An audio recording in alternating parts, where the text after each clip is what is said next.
I'm Martin Jennings and I'm a sculptor. I've designed and modelled the portrait of the king for the current coinage, and I have also designed and worked on the crowned version of the same thing. I not only designed the crown portrait insofar as we had to position the Tudor crown, it had to be a Tudor crown, on the head that I'd already modelled earlier, but then I had to model it in plasticine, in shallow relief, making sure that the relief worked exactly with the effigy that I'd already made. That led on to considerable collaborative work with the design team at the Royal Mint to realise it as a suitable image for the coin. There were minimal alterations to the original effigy. Having once had it approved by the king, he likes the image.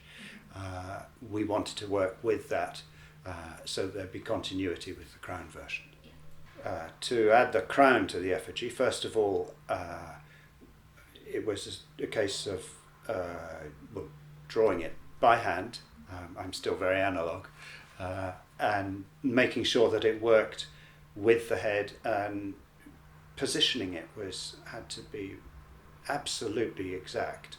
The crown sits high on the head, and it needed to be just correct so that there's also tilt leaning backwards. It had to look not informal, not as if it was perched, but as if it was exactly in the right location relative to how the crown had been for previous monarchs. Having got those drawings exactly right, I settled down with a plaster cast of my original effigy and modelled the crown onto the top of that, which is an extremely painstaking process. It's millimetre by millimetre over hours and hours and days and days. And of course with something like the crown, it has to be exactly symmetrical. Every element has to be included at exactly the right size and it's exactly the right relief. And so it's a different process in some ways to the process of modelling a head, which is an organic form. Here you're modelling a modular one, and yet the two have to work together so that you don't have something that looks very mechanical next to something that looks very human, but it has a degree of the natural about it. Precision both at in my work was absolutely key to the project, and then a further level of precision with the design team here at the Royal Mint, and together we took it further to the finished piece. My favourite part of this portrait, this particular one, the crown portrait, is how the two elements are integrated, both the organic and the symmetrical artifact of the crown. How do you get two things that are of a different nature to work together? And how does it work you always have to think of these things as abstract forms as well as being representation of a particular person. So how does it work as a set of forms? And then that leads on to how does it work on the obverse face of the coin, which of course includes inscriptions as well. When you model a head, you have a lower form, you add a crown to it, it's a more vertical form that you've designed. That has an effect on how you lay out the inscriptions around it. And I wanted to be responsible for the whole of the face of the coin, and to make sure that that all the elements were integrated so that the inscriptions sat happily with this taller image.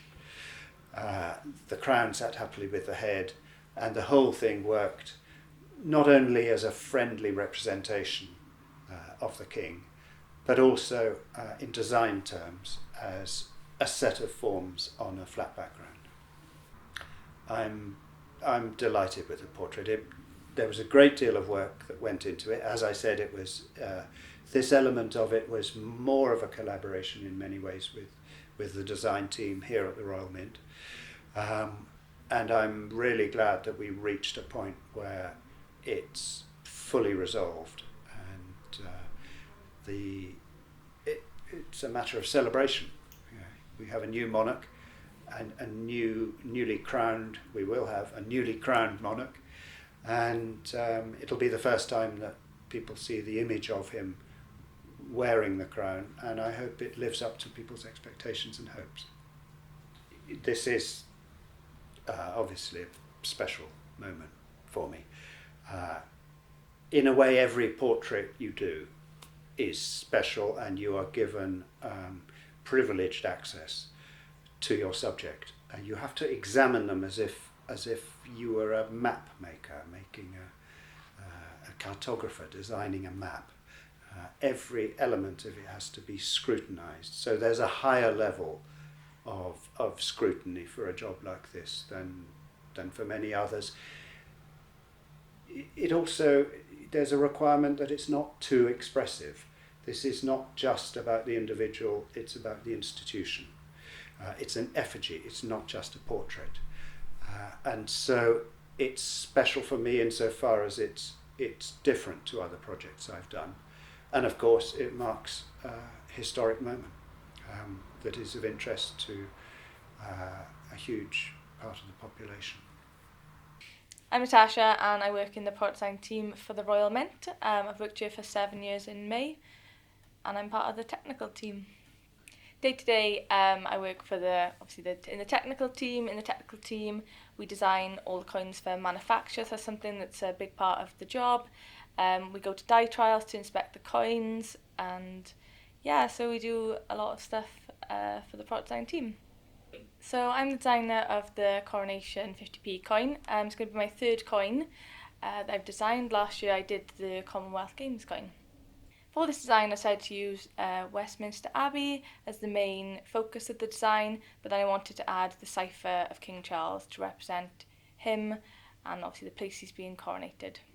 So a special part of this design is my initials. My initials have recently changed to NJ from NP as I've recently got married, which is really nice and really special to me. So Westminster Abbey, obviously it's a really big building, so for this I wanted to create a smaller part of the design and keep it really stylised, as 50p is really small and it's just best to keep quite a simple design. So for this design I decided to add in the cipher to obviously represent King Charles.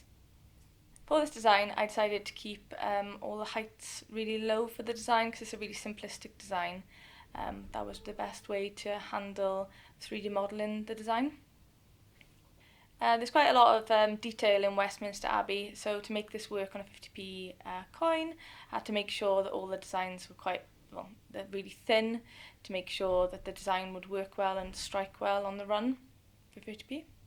So when we work for the Royal Mint, a lot of the time we get to model other artists' work, but when you win a coin design you get to model it yourself. So this design I did the 2D drawing, and then I did the 3D drawing. I then did the laser inspection, so I seen the dies when they were cut, which was really nice, and then I went to the die trial and even signed off the design, so it's really nice to be a part of the whole process instead of normally just modelling someone else's coin. I'm really proud to have designed this coin. My previous designs have the obverse on the other side, and this design has the King's portrait, so it's really special to me. My name is Chris Barker and I'm Information and Research Manager at the Royal Mint Museum. There's a tradition of making coronation medals that goes all the way back to Edward VI. That's Henry VIII's son, so many centuries back into the past. Now, over that period of time, the Royal Mint has made coronation medals, particularly strongly in the 20th century, and that is official medals, the ones that are worn by, say, the police or the armed forces on a ribbon, and also commemorative medals, those that are actually for sale to members of the public. And there's even a tradition where those medals are actually thrown to the crowd at previous coronations during the actual ceremony. So the Royal Mint has celebrated coronations in several ways. We've made coronation medals, whether that's for the armed forces or the police, so the ones that are worn on a ribbon. And we've also made medals which people can buy from us, and they're coronation medals to celebrate the occasion. In addition to that, in 1953 we also did the Coronation Crown, which is the first distinct commemorative crown piece to mark a coronation. So what you're starting to see there is a shift away from coronation medals for sale to the public and more commemorative coins being used to mark the coronation.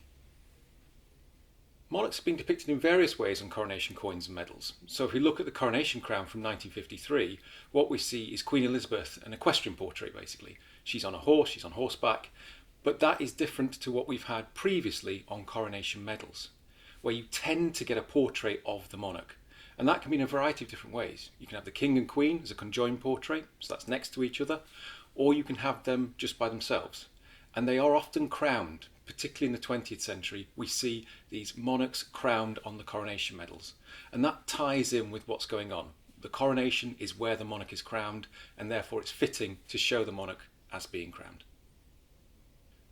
There is quite a tradition of kings being shown wearing crowns. That's on the coinage. If you're going back many, many centuries, you do get monarchs crowned. Charles II, for example, and the first coins of his reign is shown wearing a crown. But there's a very strong tradition of showing kings being crowned on coronation medals.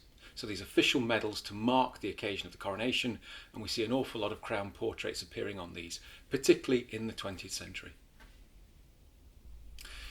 The Royal Mint has created a new crown portrait of King Charles for a couple of reasons. Firstly, you've got the event itself. So you've got the coronation. The monarch is being crowned, and it's therefore fitting to show the monarch as being crowned on the coin. In addition to that, you've got a very strong tradition of depicting the monarch as crowned on coronation medals, particularly in the 20th century, where we see an awful lot of crown portraits of monarchs appearing. So tying those two together, it's fitting that we show Charles III as being crowned on these coins. So there's a long tradition of showing the monarchs crowned on coronation medals. And what we have here is a series of coronation medals for George VI. So we can see George VI on here, he's quite clearly crowned, and it is a portrait by the very gifted artist Percy Metcalfe. One of the strengths of the museum's collection is that we also have the tooling that goes behind each of these medals, and that is what we can see here. We've got the tools that would be used for the coronation medal. Yet again, helps to illustrate the link that the Royal Mint has to these coronations in providing these official medals, particularly in the 20th century for use. But certainly with 1953 you see a shift away from coronation medals like this towards using coinage to commemorate the coronation. And that is where we get the coronation crown piece that was issued for Her late Majesty Queen Elizabeth II. That is different. We do see on here Queen Elizabeth seated on horseback. It's an equestrian portrait, ties in much more with what you might see on the Great Seal of the Realm, and displays the fact that the way the monarch is portrayed on coronation pieces has changed over the years. But what this does mark is a shift away from coronation medals, more to using commemorative coins to mark the occasion, and showing how the Royal Mint is evolving over time to different ways of marking the coronation. So what we have here is the coronation crown piece for His Majesty King Charles III. And on it we can see Martin Jennings has depicted the monarch crowned.